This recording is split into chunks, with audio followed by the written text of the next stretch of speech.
ډېره دردناکه واقعه رامخته شوې ده چې یو ظالم لیوه راپاڅي او خپلې ورندار سره اول غلط کار کوي او بیا ترېنه د هغې نه بعد سترګې وباسي.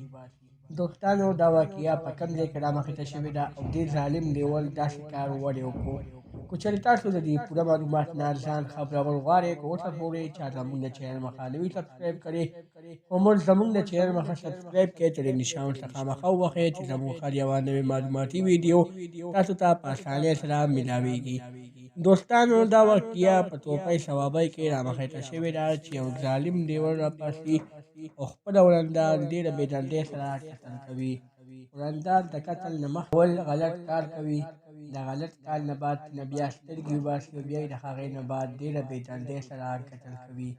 دوستانو دا واقعه داسې رامخته شوې ده چې دې ورندار یې په کور کې کار کولو او دې ظالم لیوه یې په کور کې ناستې و، خو چې کله یې دا ورندار د دې لیوه کوټې ته ورغلله نو لیوه یې په زړه کې غلط شکونه راغلل او ورندار ته یې لاس ور واچولو. دوستانو چې کله یې هر څه وکړل د هغې نه بعد دغه ظالم لیوه خپله ورندار ګیره کړله، هغې سره یې اول غلط کار وکړو او بیا یې د هغه غلط کار نه بعد ډېره بې دردۍ سره قتل کړه.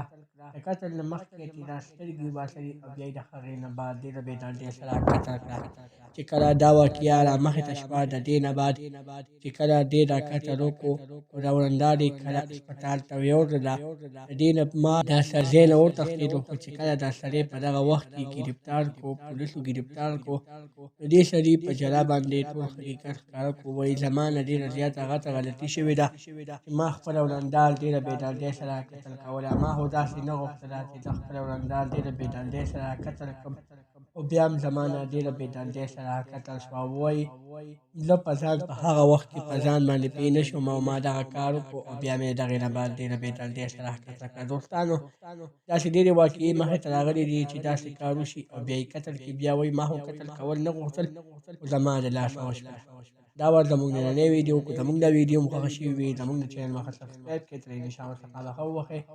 زموږ هر یوه نوې معلوماتي ویډیو تاسو ته په اسانۍ سره میلاویږي. والسلام.